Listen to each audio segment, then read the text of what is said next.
Harleen, kumusta na ang kalagayan ng mga Pilipinong naghihintay sa Gaza sa gitna ng kaguluhan sa pagitan ng Israeli forces at Palestinian militant group na Hamas?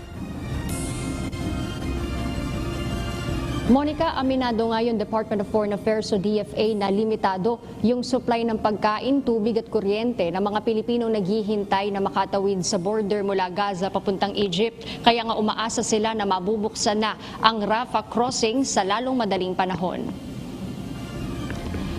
Monica, ayon kay DFA Undersecretary Eduardo De Vega, walang naiulat na nasaktan na Pilipino na naghihintay na makatawid sa Rafah crossing patungong Egypt sa airstrike sa southern Gaza. Nakahanda na rin anya ang embahada ng Cairo sa Egypt para sa pagsasaayos ng repatriation ng mga Pilipino mula Gaza sa oras na buksan na ang Rafah crossing. We're ready. Our embassy in Cairo is ready. Sabi ni Ambassador Zidane Tago kanina. Once they get to the Egyptian border, they will be picked up and brought to Cairo to be repatriated home. It's just a question of the opening of the corridor. And right now, it's still closed, but the Israelis have always said it could be any day now. Ayon naman, Monica, kay DFA Undersecretary Tess Lazaro, mayroon na rin anyang seryosong pag-uusap sa United Nations Security Council kaugnay ng issue dito sa Rafah Crossing. Samantala, Monica, wala pang impormasyon ng DFA kaugnay sa sinasabing mga Pilipino na dinukot umano at ginawang bihag sa Gaza.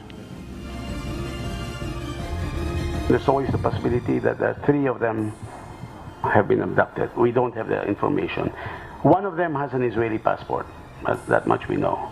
Two others, one man, one woman, are definitely OFWs. All right.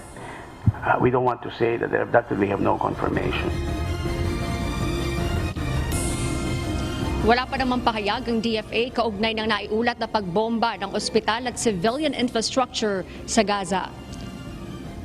Monica, sa ngayon naabot sa 70 hanggang 70 Pilipino sa Gaza yung nagpahayag na ng kagustuhang umuwi sa Pilipinas. Pero umaasa nga ang DFA na uuwi yung buong 135 ng mga Pilipino sa Gaza. Habang 14 naman, Monica, yung nakatakdang umuwi dito sa Pilipinas mula Israel sa mga darating na araw. Samantala, Monica, maglalabas din ng pahayag ang Association of Southeast Asian Nations o ASEAN kaugnay ng issue sa humanitarian law, kaugnay pa rin dito nga sa nangyayaring sigalot sa pagitan ng Israeli forces at Palestinian militant group na Hamas. At yun muna ang update. Balik sa'yo, Monica.